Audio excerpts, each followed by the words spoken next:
Primero que nada, y creo que una de las cosas más importantes que podemos encontrar en este evento es lo que Jesús confirmó. Confirmó el diluvio como algo absolutamente real. Y lo dice en Mateo 24, del 37 al 39. Más como en los días de Noé. Noé como un personaje totalmente de carne y hueso. Como en los días antes del diluvio. Y no entendieron hasta que vino el diluvio y se los llevó a todos. La autoridad que tiene este texto bíblico, por cierto, dijo Dios a Noé: he decidido el fin de todo ser, porque la tierra está llena de violencia a causa de ellos, y he aquí que yo los destruiré con la tierra. Hazte un arca de madera de gofer. Ya habíamos mostrado, ¿no es cierto?, todo este proceso del arca de gofer, y esta arca es un arca que tiene dimensiones bien precisas, como están dadas en el mismo relato del Génesis. 133 metros de largo, 23 metros de ancho y 14 metros de alto. Y las proporciones que tiene entre el largo y el ancho es 6:1. Muy importante, porque las dimensiones, son las proporciones que tienen hoy día todos los buques modernos, para que tengan una mejor capacidad, estabilidad dentro del mar. También se le indicó a Noé que la relación entre alto y largo tiene que ser 10:1, o sea, 10 veces más largo que alto. Y eso le permite a la estructura ahora del arca tener las mejores posibilidades de resistencia. Y el arca definitivamente fue equilibrada entre resistencia, comodidad y estabilidad. Es decir, tenemos en el medio de ese triángulo lo que el Señor indicó en sus medidas. Eso es muy relevante, porque estamos hablando de un texto que fue escrito muchos años antes de Cristo, muchos años. Y ese texto, escrito en el caso del Génesis por Moisés, nos da las dimensiones, las cuales se cumplió esto, con absolutamente desconocimiento, por cierto, de lo que es ingeniería naval, de lo que es construcción naval. Pero aquí están las medidas exactas, equilibradas, para dar el arca de Noé el toque exacto, cómo Dios hace las cosas siempre bien. Le harás piso abajo, segundo y tercero. Y también tuvo entonces esa estructura que pudo llevar también a tener una solidez estructural, con 3 pisos. Ventilación por arriba, y también la forma de estructurar el arca fue, no olvidemos, diseñada por Dios y construida por Noé. Y esas proporciones le dio también la posibilidad de tener olas en el medio, que la quebraran casi al medio, olas por las dos puntas que casi lo quebraran por el medio. En fin, siempre un movimiento de resistencia que ese buque fue capaz de resistir, pese a las solicitudes. Su capacidad, también muy interesante saber que teníamos 9.300 metros cuadrados disponibles en el arca para llevar 7.428 mamíferos, tanto macho y hembra, en el conjunto. 28% ocupaban, pájaros 4.602, 3% del espacio, porque los pájaros se pueden poner más arriba. Tienen capacidad de volar y de quedarse en lugares que no necesitan tanto espacio, por eso que solamente un 3%. Y los reptiles, 3.724 animales, que ocupaban solamente un 15%. Son pequeños prácticamente todos ellos. 15.754 animales, y hoy día se estima que son incluso menos, ocupando un 46% del arca. Ya les contaba anteriormente de que ese 46% del arca está dejando espacio para otras personas si se hubiesen querido embarcar, si hubiesen querido tomar la iniciativa de entrar al arca, de aceptar ese ofrecimiento de salvación. Pero no fue así, pero había espacio para ello. El Señor había dispuesto suficiente espacio. El resto del arca entonces se ocupó para comida, para agua, para Noé, su familia, y más o menos se sabe que en la proporción de los mamíferos que había allí, por lo menos el 50% de ellos, de esos mamíferos, eran más chicos que un ratón. O sea, eran animales muy pequeños. Muchos de ellos invernaron, muchos de ellos eran adolescentes. La comida que se llevaba seca y comprimida, siempre tratando de evitar el volumen. Y el 15% del arca, más o menos, fue llenada de alimentos, y un 9,4% de agua en estanques. Esto, por supuesto, es de un estudio muy detallado que hizo John Woodmarup, que se llama Noah's Ark Feasibility Study. En cuanto a al área que tenía, podemos ver que el arca tenía 9.700 metros cuadrados y comparado con el estadio de Maracaná queda amplio. Es decir, es más amplio que toda esa área verde que podemos ver del estadio de Maracaná. Y el estadio de Maracaná tiene una capacidad enorme para poner ahí los animales. Había espacio de más. ¿Llevaban todas las especies de perros? No. Solamente el perro ancestral, que era el lobo ancestral. Y ese lobo ancestral contenía en su gen toda la información genética necesaria para producir todos los otros perros. Porque al final todos los perros, las especies son más patas más cortas, más largas, colas más largas, más cortas, orejas más largas, más cortas, hocico más largo, más corto, pelo más largo, más corto, diferentes colores, diferentes combinaciones, pero son perros. Y de hecho se reproducen entre todos ellos. Entre todos ellos es perfectamente posible reproducirlo. Incluso en extremo, un chihuahua con un gran danés se pueden reproducir en laboratorio y sale una cría. Es decir, todos son de la misma especie. De hecho, esa es la forma de confirmar de que son de la misma especie, cuando se pueden reproducir entre ellos. Y esto se da en el caso de los perros, de los canes. Por lo tanto, no era necesario subir a todas las especies de canes. Las conclusiones finalmente llegamos del arca fue que era un buque de madera, tal vez uno de los más grandes que se ha construido, resiste bien todas las tensiones y las compresiones que se le impusieron por el mar muy agitado, es rectangular, lo cual posiblemente no era muy bueno para la velocidad, pero era muy bueno sí para poder escorarse, eso es ladearse, porque tenía muy buena estabilidad por toda la distribución de sus cargas dentro del buque. Sus proporciones 6:1 y 10:1 le daban óptimas condiciones para el mar. El hecho de tener los compartimentos hechos también elimina los peligros de superficies libres. Y por último, el hecho de que le hubiera sido puesta brea por dentro y por fuera, le protegía de los golpes de los árboles, de los troncos o de los golpes de mar que pudieran haber roto o debilitado su casco. Por lo tanto, estaba todo pensado y el Señor las cosas muy bien. Señales del diluvio en todas partes, en todos los continentes, en todo territorio donde miremos, podemos ver que hay fósiles enterrados. Y esto no está indicando de un diluvio, no está indicando nada más que ha sido un diluvio universal. Va concluyendo ya el diluvio y tenemos en Génesis 8:11 una declaración donde dice que la paloma volvió a él, a Noé, a la hora de la tarde. Traía una hoja de olivo en el pico y entendió Noé que las aguas se habían retirado de sobre la tierra. Allí ya abrieron, por lo tanto, la compuerta del arca y los animales pudieron bajar. Y a medida que fueron bajando, estos animales comenzaron a repartirse dentro de la nueva tierra, que estaba bastante dañada, por cierto. Estos animales, por lo tanto, empezaron a caminar y cada uno de ellos a encontrar sus propios alimentos. No había mucho, pero en fin, hay unos estudios bastante interesantes de cómo ellos pudieron alimentarse en esos primeros momentos. Pero la tierra tenía que volver a la vida y el Señor tenía su plan también. A veces nos pensamos nosotros, ¿cuánto tiempo demorará la vida en recuperarse, en hacerse nueva, en volver a tomar todo su ritmo nuevamente? ¿Serán millones de años? ¿Serán cientos de miles de años? Veamos el caso de la isla Surtsey, en Islandia. 1963. Había nada en el mar y de repente salió desde el fondo del mar un volcán que, como vemos en la foto, comenzó a erupcionar y comenzó a montarse una isla, como se ve en la imagen del medio.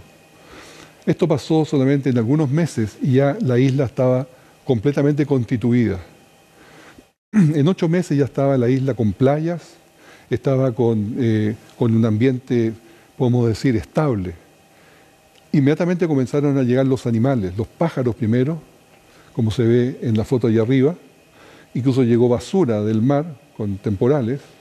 Y de a poco empezó a llegar también la vegetación, flores, arbustos. Y así fue de a poco alimentándose. Curiosamente, las moscas llegaron muy temprano, al mes, había moscas ya en ese lugar. ¿Qué las trae el viento? Desde luego las moscas no se hacen solas, sino que las tiene que traer el viento. Así que tenemos a un Surtsey hoy día que no necesitó millones de años para formarse y poblarse de vegetación y vida animal. Bastaron solamente 10 años. Y eso nos da un buen modelo para ver cómo podría haber sido en el caso de la recuperación de la tierra del diluvio. Quedó todo efectivamente con barro, quedó un barro fino, dice Ellen White también. Ahora, ¿cómo se repobló? Hay bastantes mecanismos, hay bastantes modelos. Uno de ellos son las islas flotantes. Y las islas flotantes posiblemente fueron las que llevaron a diferentes lugares a animales, a insectos, a semillas de vegetales, y pudieron moverse por muchos océanos, por muchas partes del mundo. Recordemos el caso del Lake Spirit, el lago Spirit, con el bosque flotando que quedó en el lago Spirit una vez que terminó el desastre del Mount St. Helens.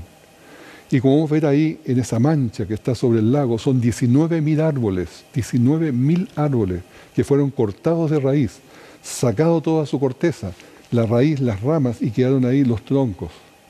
Y estos árboles formaron una gran balsa. Es exactamente, pero multiplicado por millones de veces, lo que debió haber pasado cuando la Pangea fue destruida, donde millones de árboles cayeron al mar y formaron estas balsas donde podían transportarse animales, insectos y también los mismos árboles que iban después a reproducirse. Tenemos este modelo también sobre la reproducción, de cómo puede haber sido que está reproducido, cómo puede haber sido la circulación en los mares. Esos círculos que se ven son cómo circulan actualmente los mares entre los continentes, que probablemente así fue como estas balsas fueron moviéndose y llevando animales de un lado a otro y llevando insectos de un lado a otro y repoblando nuestro mundo. Además, por cierto, del hielo que cubre el estrecho de Bering y otros lugares en el norte, donde también poder emigrar los animales y repoblarse la tierra. Este traslado de semillas y animales menores e insectos se ve muy claramente en el caso de Madagascar. Madagascar, que es la pequeña isla, recibió animales pequeños, los lemures, ratones y otros tipos de animales pequeños, pero no los animales mayores de África. Ellos no pudieron viajar, no pudieron ir, porque no había la balsa, ellos no cabían, no tenían capacidad para mantenerse. Solamente pequeños animales pudieron hacer ese viaje de esa forma.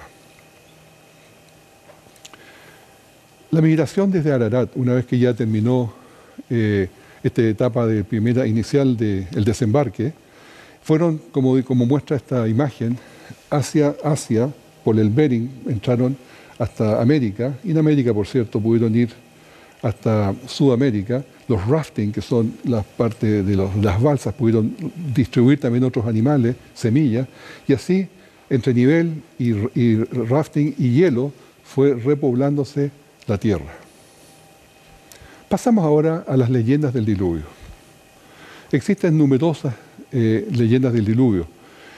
Hoy día se sabe claramente cómo todas las migraciones del mundo han sido hechas. Aquí tenemos un mapa hecho por empresas de análisis genético, nada que ver con creación, los cuales muestran cómo se fueron moviendo los seres humanos a Europa, a Asia, a Oceanía, también a Norteamérica y hasta Sudamérica.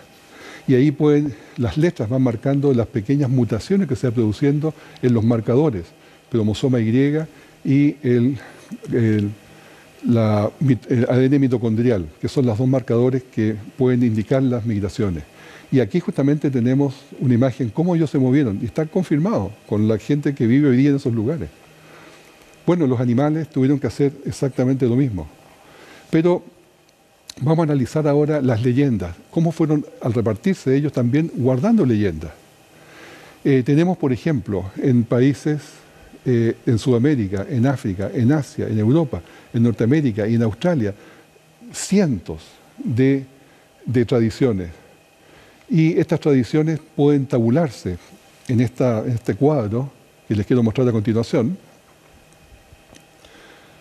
donde hay 500 relatos y leyendas que incluyen el diluvio a nivel mundial, de Asirio Babilonia, de Persia, de Siria, de Asia Menor, de Grecia, de Egipto, de Italia, de Rusia, de China, de India, en fin, todas las cantidades de gente que ha tenido tradiciones.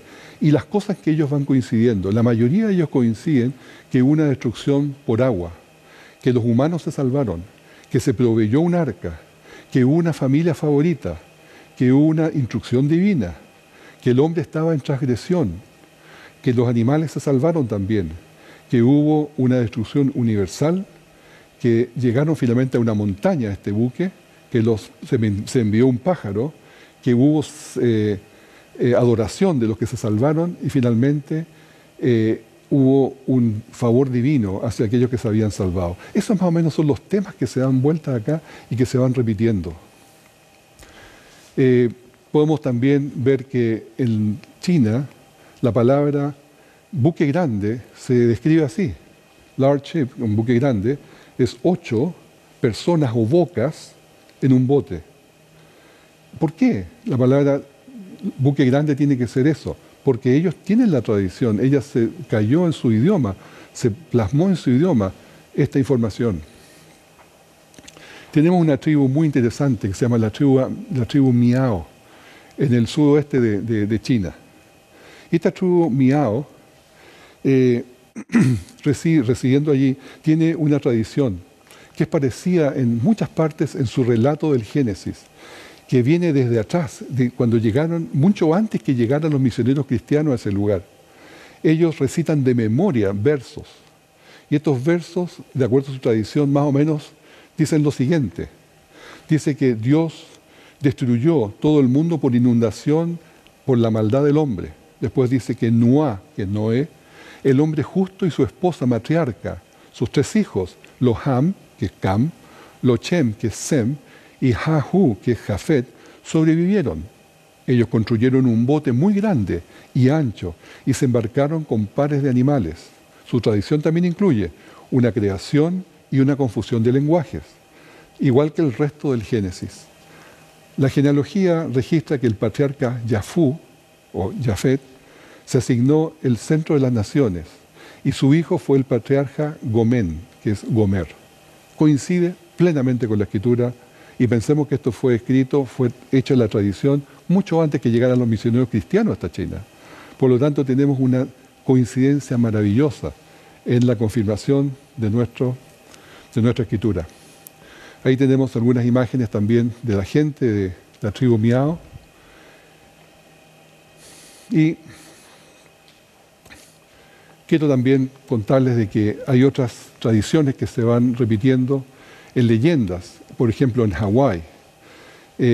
Una de las leyendas de Hawái dice que después de la muerte de Kunyunyuhana, el primer hombre, el mundo se transformó en un lugar malo y terrible para vivir. Quedó un hombre bueno, su nombre era Nu, y él construyó una gran canoa con una gran casa arriba y los llenó de animales. Las aguas subieron sobre toda la tierra y los mató a todos. Solo Nu y su familia se salvaron. Desde luego tiene deformaciones, pero sin embargo va mostrando hacia el mismo lado. Un gran diluvio, un hombre que se salvó, un hombre que era bueno, una persona que llevó animales y su familia y finalmente pudieron salvarse y reconstruir sus vidas. Otras leyendas chinas, fuera de la que ya habíamos visto recién.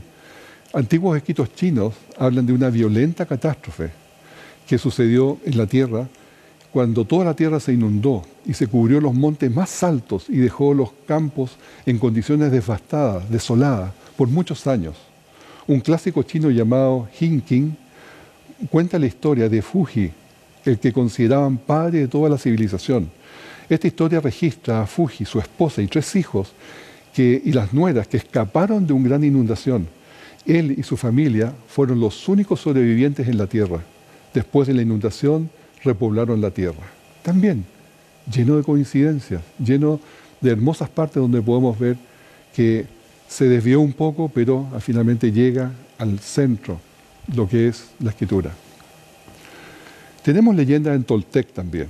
Los indios de Toltec, de México, antiguos decían que el primer mundo duró 1716 años y fue destruido por una gran inundación. Solo una familia llamada Cox sobrevivió. La Biblia fecha el diluvio en 1656, años después de la creación. Pero la fecha de la leyenda Toltec es solo 60 años diferente. Nada de mala el cálculo que hicieron ellos. Los académicos miran todas estas cosas con mucho desdén. En realidad, podemos decir que el mundo académico, casi por una obligación religiosa, entre comillas, trata de negar todas las cosas que tengan que ver con Dios. Tratan de negar todo lo que tenga que ver con una percepción de un ser divino, de un ser superior, de un ser que ha guiado una creación, de un ser que ha guiado un diseño inteligente en los seres humanos, un ser que ha puesto en camino a este mundo y por cierto lo cuida de día a día. Y cuando llega un momento que se muestran evidencias como las que estamos tomando hoy día a través de las tradiciones, podemos ver que ellos tratan de evitar opinar, o si opinan, más bien opinan bastante negativamente. Desde luego que la percepción de la mayoría de los académicos que está tomando esta información va a ser preferir creer de que algo en nuestra psiquis colectiva, o sea, la psiquis colectiva de todos los seres humanos, evolucionada, por cierto, fuerza a cada cultura a inventar la misma leyenda imaginaria de un diluvio sin una base de vida real. Es decir, como que estamos medio trastornados y nuestra mente es la que produce todos estos efectos de poder decir que hubo un diluvio, que se salvó una familia, que esa familia fue con animales, que tuvieron un bote, que llegaron finalmente a otra parte. Es decir, como que, no sé, una psiquis colectiva es la que nos lleva a pensar esto. Yo creo en absoluto que tenga nada que ver con psiquis colectiva. En realidad, pienso que la opinión esta, más que academicismo, esta es ignorancia voluntaria. Ellos prefieren ignorar. Y la Escritura nos advierte de eso, que van a haber muchos que van a negar la verdad, que van a haber muchos que van a simplemente ignorar la verdad. Y por eso se hacen necios. Se hacen personas que no quieren tener ninguna relación con ese Creador, con ese Dios maravilloso que todos amamos. Sobre las razas humanas y las emigraciones que sucedieron inmediatamente después de Noé. Este es un tema fascinante porque coincide plenamente con la Escritura. Y vamos a ver un versículo bíblico para partir. Entonces Jehová, Dios, formó al hombre del polvo de la tierra y sopló en su nariz aliento de vida y fue el hombre un ser viviente. Dios formó al hombre del polvo de la tierra y lo hizo con sus propias manos, después sopló aliento de vida en sus narices. Tenemos otro texto bíblico que me gustaría comentar, porque después habla de la creación de la mujer. Dice, entonces Jehová hizo caer sueño profundo sobre Adán y mientras éste dormía, tomó una de sus costillas, cerró la carne en su lugar y la costilla que Jehová tomó, Dios tomó, del hombre hizo una mujer, de la costilla hizo una mujer. Estos dos versos anteriores que acabamos de leer tienen tremendo significado genético, porque la Biblia nos dice que los humanos partieron solamente de dos personas, Adán y Eva, y de hecho Eva fue un clon de Adán, porque Dios toma del ADN, a través de la costilla toma del ADN de Adán, y ese lo usa para hacer la mujer, elimina el cromosoma Y y multiplica el cromosoma X por 2 veces, que estaba allí, y así tiene una mujer instantánea. Esta es la razón por la cual hay tan poca diversidad humana y es tan limitada. De hecho, coincide perfectamente con la evidencia genética, con la evidencia bíblica. ¿Por qué? Porque la mayoría de los genes del cromosoma humano vienen en 2 versiones. Y estas versiones están repartidas hoy día por todo el mundo. Veamos nuevamente a este texto de tomó de sus costillas y cerró la carne en su lugar. ¿Por qué? Se da el tiempo de decir cerró la carne en su lugar. Por una razón bien interesante. Cuando a Adán se le sacó la costilla, primero que nada, ¿creen ustedes que la costilla, Adán estuvo el resto de sus días sin una costilla? ¿O que nosotros los hombres posteriores no tenemos una costilla, tenemos una costilla de menos? No, en absoluto, no es así. Porque la costilla es el único hueso de nuestro cuerpo que se regenera solo. Hay que tener un cuidado, sí. Cuando se abre, se tiene que abrir la cubierta que se llama el periosteum, se saca el hueso para hacer alguna operación, por supuesto los cirujanos, y después se cierra cuidadosamente. Y así se regenera. Tantas veces como se quiera hacer, se hace. De hecho, lo usan los cirujanos plásticos para obtener hueso. Y así podemos tener nosotros una claridad de que a Adán se le regeneró su costilla, porque el Señor, como indicó en la Escritura, Génesis 2, 21, 22, y cerró la carne en su lugar. Si no se cerrara, no se regeneraría. Adán, por lo tanto, tuvo toda su costilla, y nosotros ciertamente tenemos toda la costilla que depende del ADN, no de la costilla de nuestros padres o nuestros abuelos. Ahora el color de piel. Es interesante ver el color de piel de Adán y Eva. Ellos tenían posiblemente un color mate, un color como ni muy oscuro ni muy claro, pero en ningún caso eran blancos, en ningún caso eran totalmente negros. Ellos estaban en la mitad, porque ellos tenían el ADN, la información genética para todos los colores como se ve abajo en ese cuadro. De hecho, nadie hoy día es blanco, amarillo o negro. Todos tenemos el mismo color de piel básico. Lo que pasa es que hay una tintura debajo que es la que va cambiando nuestro color, que lo explicamos a continuación. Entonces, esta tintura se llama la melanina. Existen dos formas de melanina. La eumelanina, que es de café a negra, y tenemos la feomelanina, que va de roja a amarilla. Y las proporciones de cada una de ellas va a darnos el tono de la piel. Entonces la melanina se produce en las melanocitas, que son esas glándulas que está abajo, y va tirando esos puntos negros arriba, que va a determinar el color de la piel en la medida de que sea más intensa la presencia de todos esos puntos negros o no. Esos puntos negros también, que es la melanina, sirve de paraguas para proteger la piel. Por eso una persona más morena tiene mucha mejor capacidad de recibir mucho sol o de estar viviendo en una zona de mucha radiación, como por ejemplo el África, y todo lo contrario, cuando va a vivir en una zona que es de poca radiación, como Noruega o Suecia, tiene problemas porque no puede sintetizar bien la vitamina D en su piel, porque tiene los paraguas, como lo llamé la melanina, y hay muy poca exposición de parte del sol. También otras variaciones que se pueden ver en los seres humanos, más allá de la piel, el pelo liso contra el pelo rizado, el grosor de los labios y la forma de los párpados. Pero vamos a ver un poquito más de esto. El color de los ojos. El color de los ojos depende también de la melanina. Mucha melanina, ojo negro. Más o menos café. Sin melanina o muy poca melanina, el ojo azul. Por lo tanto, un ojo azul es nada más que falta de melanina, no es otra cosa.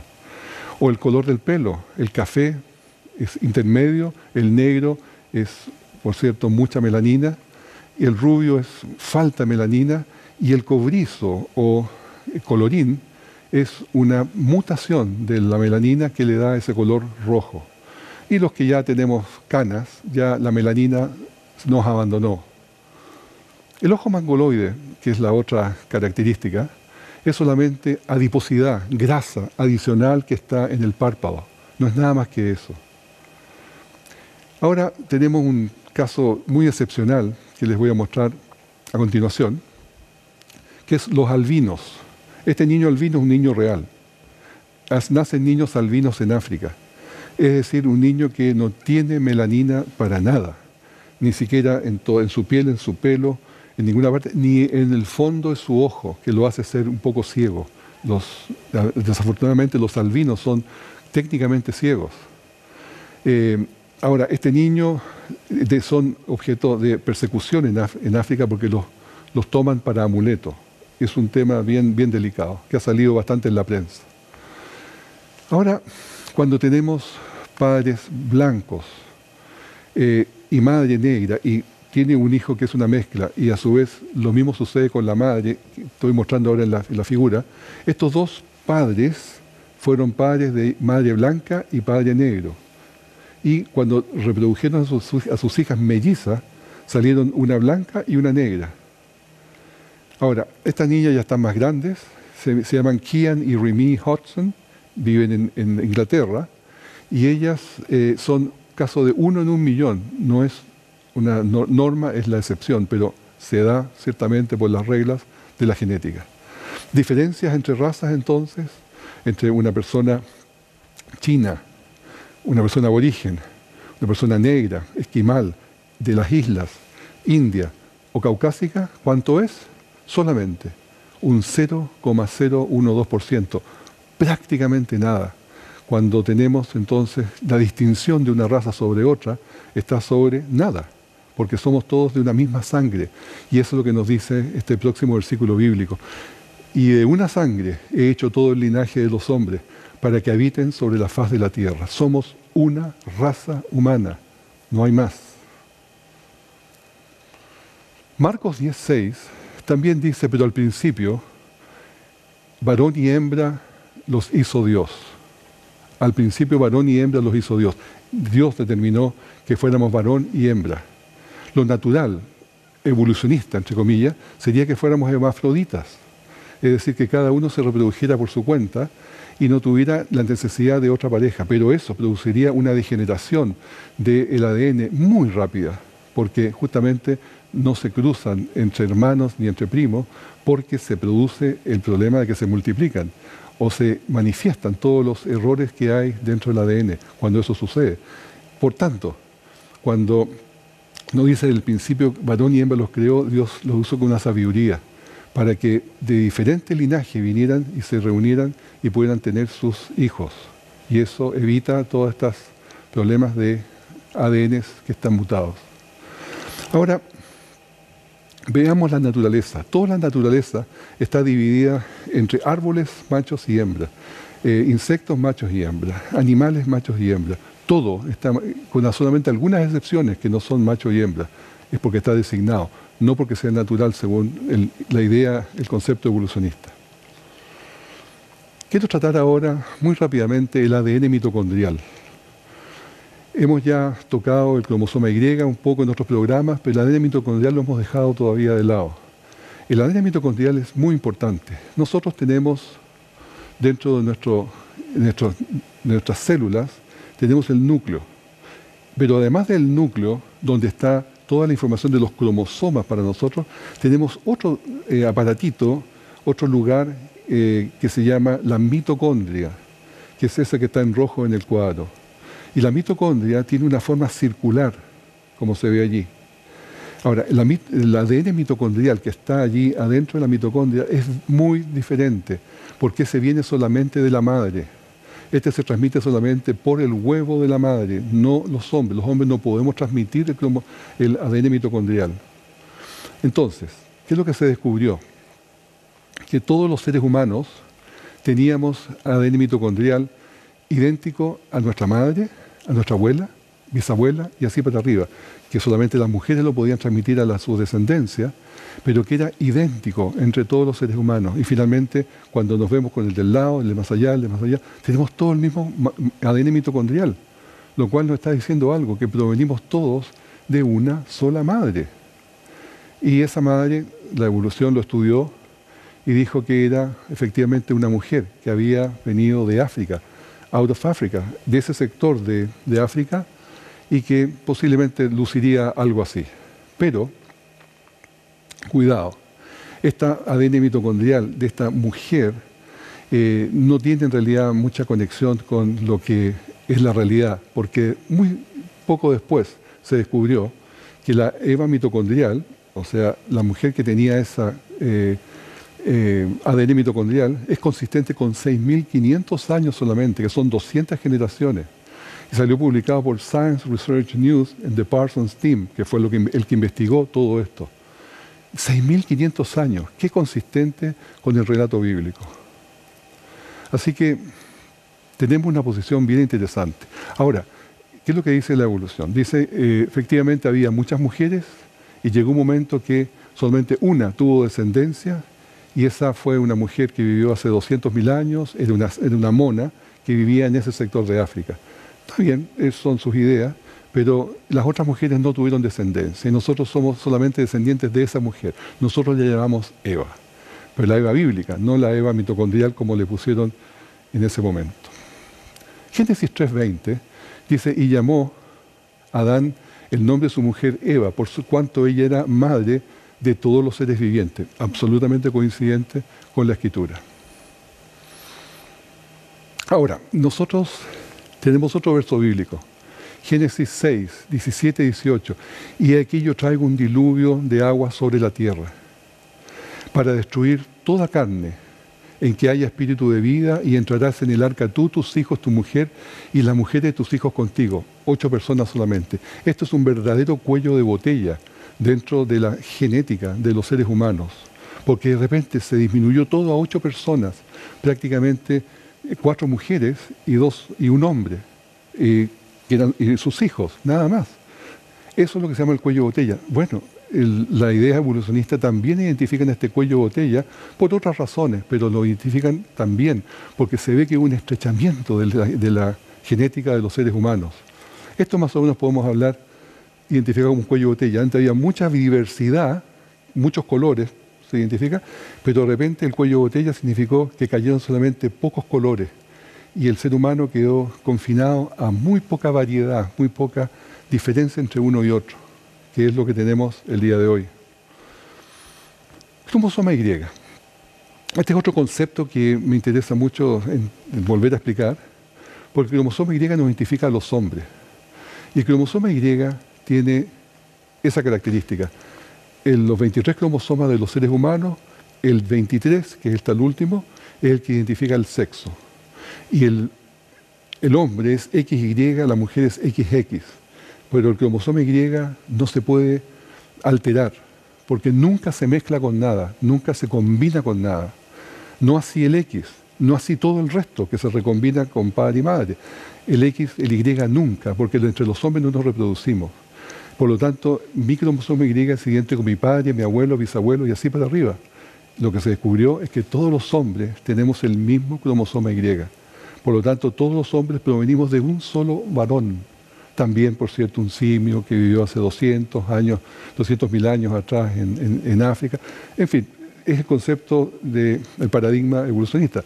Pero esto ciertamente coincide mucho con un padre común que es Adán.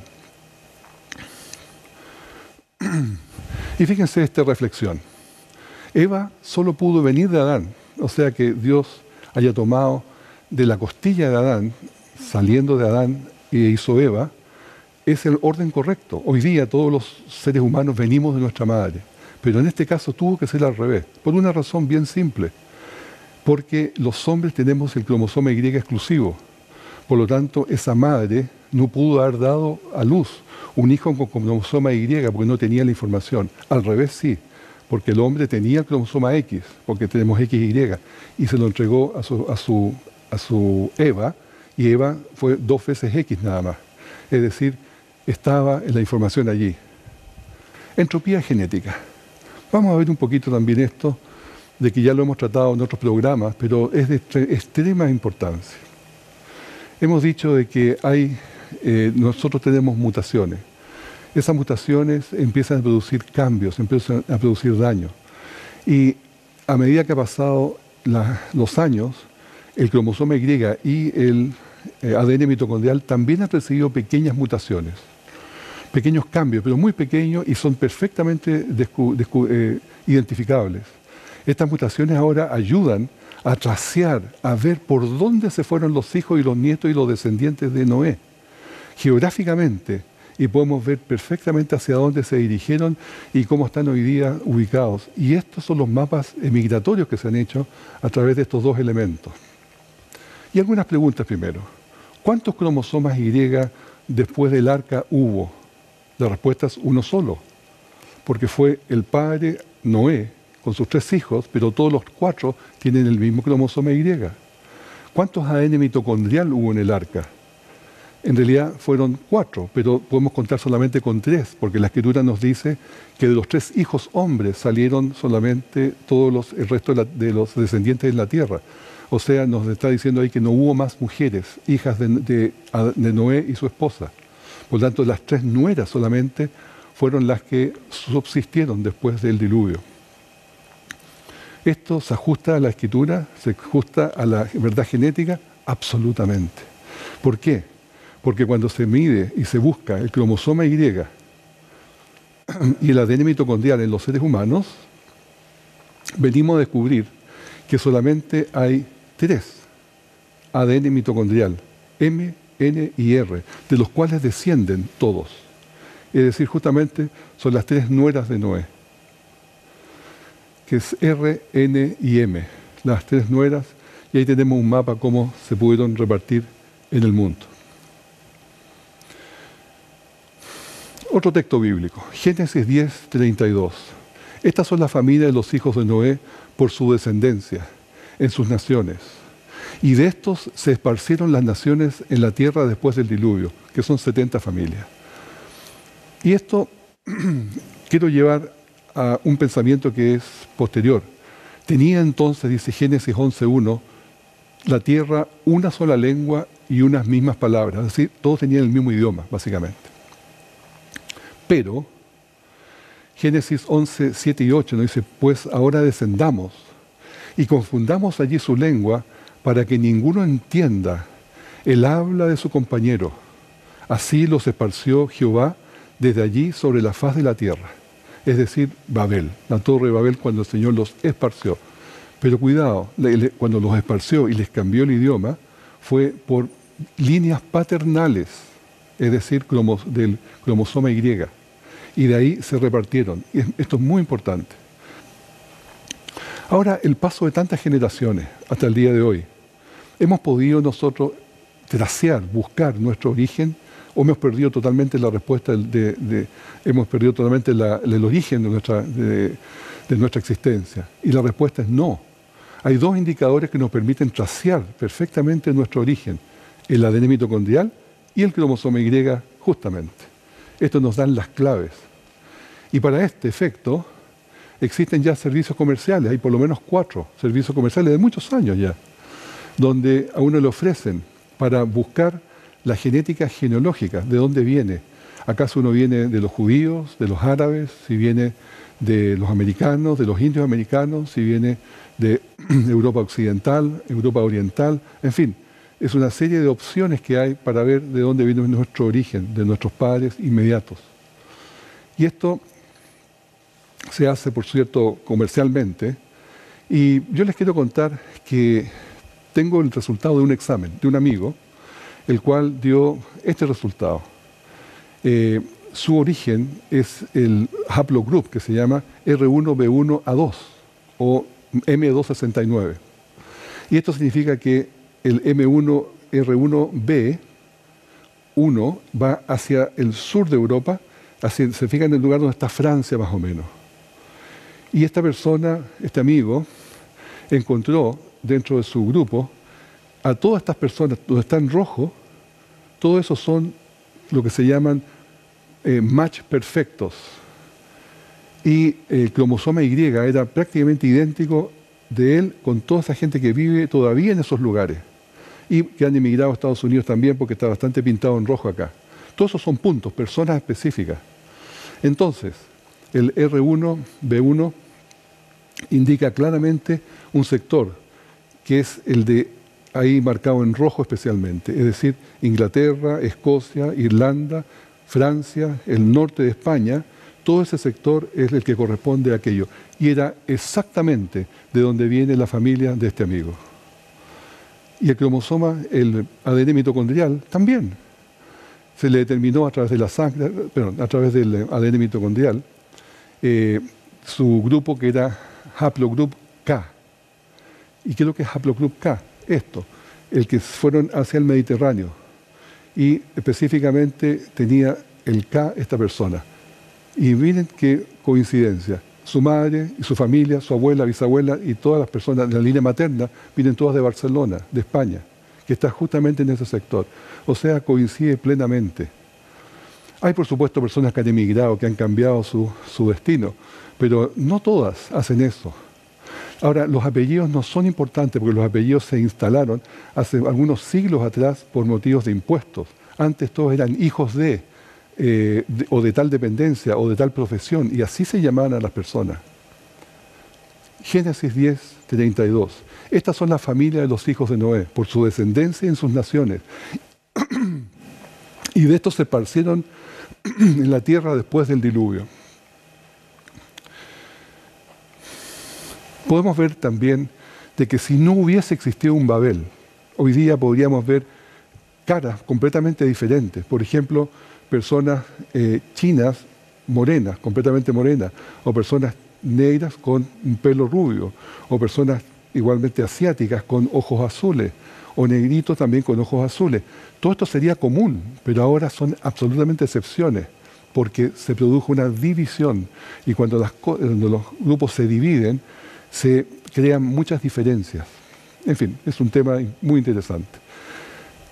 Población mundial. Con esto vamos a ir concluyendo hoy día esta presentación de Orígenes, y les quiero mostrar ahora cómo ha sido la progresión de la población mundial en el mundo. Desde un punto de vista bíblico, la población actual se ajusta perfectamente al modelo estándar de crecimiento. De hecho, partiendo de 8 personas, doblando la población cada 150 años, alcanzamos perfectamente la población que tenemos hoy día. Y hemos estado aquí solamente por algunos miles de años. Vemos acá en la tabla la multiplicación, la duplicación de la población, y llegamos a lo que tenemos hoy día, 7.000 millones y un poco más. Eso es lo que tenemos en población, perfectamente consistente con las fórmulas de crecimiento. Y se consideran acá muertes, guerras, pestilencias, hambruna, mortalidad infantil, todas las cosas. La población crece más o menos a un 1.8% por año, doblándose cada 39 años. Ahora, si partiésemos de 4 personas hace 1 millón de años atrás, llegaríamos hoy día para llegar a 7 billones, o sea, si pensáramos en el modelo evolucionista, para llegar a 7 billones, lo que hay hoy día, tendría que doblarse cada 33.000 años, lo cual no es lógico. Se dobla cada 39 años realmente. Tenemos aquí una imagen de cómo ha crecido la población humana exponencialmente en los últimos 100, 200 años, de prácticamente una población muy pareja hasta hoy día, que cada vez crece más en forma muy asintótica. La fórmula para la población humana de crecimiento es la que vemos allí.